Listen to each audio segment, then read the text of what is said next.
जय हिंद दोस्तों, आज की इस वीडियो में आप लोग एक और नई दरोगा की वैकेंसी के बारे में जानने वाले हो। इस वीडियो में आप लोग बताया जाएगा टोटल कितनी वैकेंसी जारी की गई है, किस स्टेट की वैकेंसी है और कब से फॉर्म अप्लाई होगा, इसका आप लोगों को प्रूफ भी दिखाया जाएगा। वीडियो में लास्ट तक बने रहेगा। पहले आप लोग समझ लीजिए अच्छी तरह से कि क्या क्या इसका क्राइटेरिया मांगा गया है आप लोगों से और कितनी सीटें जारी की गई हैं। तो देखिए, ये जो वैकेंसी है ये वैकेंसी यूपी पुलिस का है। ये जो है ये यूपी पुलिस की वैकेंसी है और इसका मैं आप लोगों को प्रूफ भी दिखा दूंगा। फिर यहाँ पे पोस्ट जो जारी किया गया है, पोस्ट 4543 पोस्ट पे वैकेंसी जारी की गई है। 4543 पोस्ट पे वैकेंसी इसका जारी किया है। कुल इतना पोस्ट जारी कर दिया गया है। अप्लाई का जो डेट है, अप्लाई का जो डेट है वो अप्रैल में फॉर्म अप्लाई होगा। अप्रैल में फॉर्म अप्लाई होगा। इसके लिए मैंने आप लोगों को ये कटिंग आप लोग अच्छे से देख लीजिए, जो जारी किया गया है बोर्ड की तरफ से। अच्छे से इसको देख करके आराम से आप लोग इसको पढ़ लीजिए। अब देखिए, पढ़ लिए हैं तो अब इसको देखिए आप आराम से। जो फीस रखा गया है, फीस आप किसी भी कैटेगरी से हैं तो आपका 400 रुपये ही फीस लगेगा। इससे कम फीस लगने वाला नहीं है। 400 रुपये फीस लगेगा किसी भी कैटेगरी से आप हैं तो, ठीक है। एज का जो काउंट किया जाएगा वो 1/1/2025 से आपका एज काउंट किया जाएगा। यानी कि 1/1/2025 का आपका एज कम से कम 21 साल होना चाहिए या अधिक से अधिक 28 साल होना चाहिए। उससे अगर ज़्यादा है तो आप फॉर्म फिल नहीं कर पाएंगे। लेकिन अगर आप ओबीसी हैं, एससी हैं, एसटी हैं या फिर ईडब्ल्यूएस कैंडिडेट हैं तो आपको छूट मिलेगा और 21 साल से लेकर 23 साल तक की उम्र तक आप इसको अप्लाई कर लेंगे।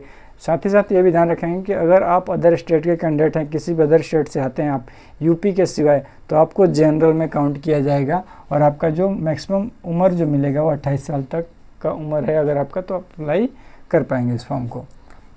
क्वालिफिकेशन किसी भी दरोगा वैकेंसी के लिए लगभग ग्रेजुएशन ही रखा जाता है, तो इसमें भी ग्रेजुएशन ही है। बाकी आप किसी से भी ग्रेजुएशन किए हैं, बीए, बीएससी, बीकॉम से, तो आप इसको अप्लाई कर लेंगे, कोई दिक्कत नहीं होगा। सिलेक्शन प्रोसेस जो रखा गया है वो सबसे पहले आप लोगों का रिटन टेस्ट होगा।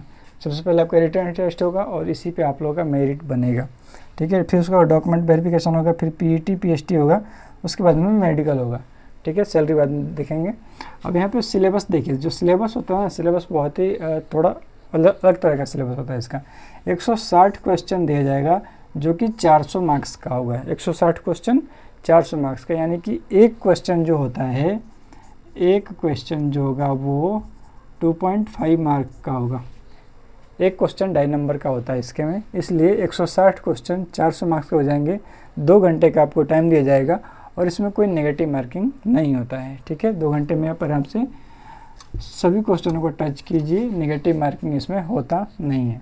अब यहाँ पे देख लीजिए कि सिलेबस में क्या क्या क्वेश्चन पूछा जाएगा आपसे। तो हिंदी से आपके 40 क्वेश्चन रहेंगे, ठीक है। वहीं पे मैथ से भी आपके 40 क्वेश्चन रहेंगे, ठीक है। रीजनिंग से भी आपके 40 क्वेश्चन ही रहेंगे और जीके जीएस से भी 40 क्वेश्चन ही रहेंगे। तो 40 40 40 40 कितना हो गया, 160 टोटल क्वेश्चन हो गया। तो 160 क्वेश्चन यही होते हैं। इसी से वैसे तो दिया गया था कि 30% मार्क्स आप लोग पास करने के लिए है कि 30% अगर आप मार्क्स मंगाते हैं स्कूल नंबर का तो आप पास कर जाएंगे, लेकिन इतना में होता नहीं है। आप लोग को अधिक से अधिक नंबर मंगाना होगा इसको क्वालिफाई करने के लिए, क्योंकि आपका जो रिजल्ट बनेगा वो रिजल्ट इसी पे बनेगा, ना कि फिजिकल पे। आपका जो रिजल्ट बनेगा वो इसी पे आपका मेरिट बनने वाला है, तो आपको इस पर अच्छे से फोकस करना है।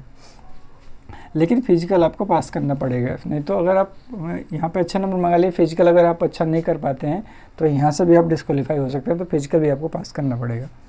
अब यहाँ पे फिजिकल में देखिए, हाइट जो है वो हाइट मेल कैंडिडेट के लिए 168 सेंटीमीटर है। एससी एसटी कैंडिडेट अगर आप हैं तो आपका 160 सेंटीमीटर हाइट होना चाहिए।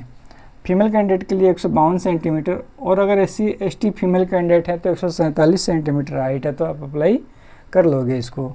अब देखिए यहाँ पे चेस्ट की बात करते हैं तो चेस्ट देखिए कम से कम 89 सेंटीमीटर होना चाहिए और 5 सेंटीमीटर आपका चेस्ट फूलना चाहिए। 79 सेंटीमीटर और 5 सेंटीमीटर आपका चेस्ट फूलना चाहिए, चाहे 79 से ज़्यादा है फिर भी 5 सेंटीमीटर आपका चेस्ट फूलना चाहिए।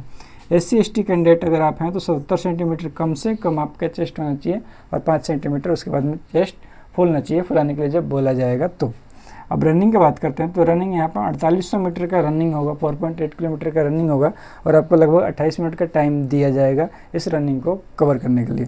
वहीं पे फीमेल कैंडिडेट के लिए 2.4 किलोमीटर की रनिंग होगी, 2400 मीटर की रनिंग और 16 मिनट का टाइम दिया जाएगा। तो अच्छा खासा टाइम मिलता है, यहाँ पे कोई दिक्कत नहीं होगा। आप लोगों को जो मेहनत करना है वो यहाँ पे मेहनत करना है, आप लोगों को इस पर जो भी मेहनत करना है वो यहाँ पे मेहनत करना है। बाकी सैलरी की बात करते हैं तो यहाँ पे 35,000 तो नॉर्मल सैलरी रखा गया है, 35,000 सैलरी होता है और आपका बढ़ करके 1,12,400 तक सैलरी जाता है। ये 35,400 है, ये सैलरी जो होता है ये 35,400 ये नॉर्मल सैलरी है, लेकिन इतना मिलता नहीं है। आपका सभी अनाउंस जोड़ करके आपको लगभग 50,000 के ऊपर ही सैलरी फर्स्ट महीने में मिल जाता है आप लोगों को, ठीक है। इन हैंड जो मिलता है पहले शुरू में वो 50,000 के ऊपर ही सैलरी मिलता है, तो अच्छा खासा इसके में सैलरी भी है। तो बहुत ही अच्छा फॉर्म है, अभी से आप लोगों को तैयारी में लग जाना होगा, क्योंकि अप्रैल में बताया जा रहा है कि 15 अप्रैल से आपका फॉर्म जो है वो अप्लाई होने लग जाएगा। तो अगर आपने ग्रेजुएशन किया है तो आप लोगों को अभी से इसमें लग जाना है, भिड़ जाना है। किस पे फोकस करना है आप लोगों को? हिंदी, मैथ, रीजनिंग और जीके जीएस पे आप लोगों को अच्छे से फोकस करना है, ताकि अच्छा जाए आप लोगों का एग्जाम। कट ऑफ कितना भी हाई हो तो आप इसको क्लियर कर सकते हैं, ठीक है। बाकी वीडियो अच्छा लगे तो वीडियो को लाइक कर दे, चैनल को सब्सक्राइब कीजिए। जय हिंद।